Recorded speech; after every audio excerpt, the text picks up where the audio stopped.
Of course, we have some basketball teams playing tonight. We had 4 teams playing, so we have a lot of action to get to as those teams are playing for a chance to make it to the semifinals later this week. We're starting out with Delano and the Mojo, and they had a lot of that in the building, hosting Fowler in D5. Second quarter, Jarek Alestria, money from 3. He's got the moves. The crowd loves it. The guy who stole the show was Thomas Perez. The junior scored 21 points, most coming down low. It seemed like every time Fowler hit a big shot, the Tigers just responded. That's why we call him Mojo. Alestria with a pretty dish to Tony Ponce. The Tigers built their lead up to 16. They cruised to a 62-46 win in front of that crazy crowd. Yeah, they're excited and they're on the court. Here's Delano after the game.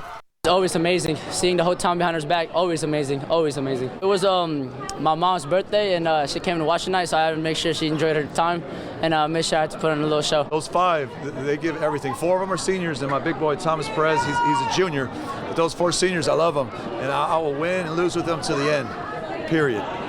You see the tie a little loose there. Well, the Tigers have now gone 2-0 in their only 2 home state playoff games in the school's 109-year history. Now they'll be taking their game on the road. Well, the BCHS Eagles as the 5th seed hosting number 13 Summit tonight. Despite seeding differential, this one was a tight matchup all the way through.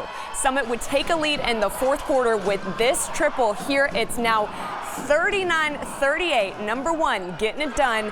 But don't worry, BCHS has highlights on their way. Lyndall Henderson is going to go for the bucket here. He's driving in the paint, gets it to go. And then there's another big guy. You saw him there in that play, Ben Urasic. Well, he's going to make some moves too on the breakaway. Goes up, gets it in. On the other end, though, they have to hold on to win this one with some defensive effort. And, of course, it's Big Ben getting the final rebound. BCHS would hold on to win 49-43. That's their lowest scoring game all season. But head coach Garrett Brown thinks that adversity was important. Confident in them. They're confident in themselves. They're confident in me. We believe in each other.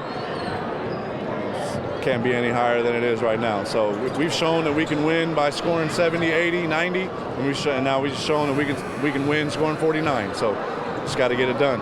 Just got to get it done. Doesn't matter the circumstances, just win. Doesn't always have to be pretty either. Eagles will be moving on, and lucky for them, they'll be hosting the semifinal on Saturday after an upset in their bracket. Moving over to the girls' game in Division II, the Drillers hosting number 6 Mater Dei Catholic. Greg McCall there watching his ladies, and some fans excited to be here. Taylor Lindsay, the senior guard/forward at the buzzer. Drillers would lead 42-41 heading into the 4th. The crowd is up out of their seats. Coach Sheehy trying to get his ladies into this one. Radisson Banks getting the bucket there. Coach D FaceTiming because this is a big game. Everyone's got to see it. Kyla Wandick for 3 from the corner. Mamba mentality. That's what they wear on their shirts. That's what they're trying to play with. Banks to Alexis Kilbrew here. Hits down the triple.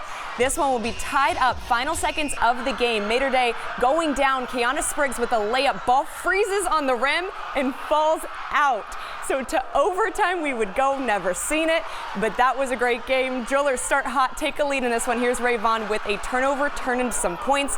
But this lady, Marissa Sanchez for Mater Dei, hot hands, and the Drillers just would not be able to counter towards the end as they would fall 70-64. But Coach Sheehy still very proud of his ladies for a great run all year.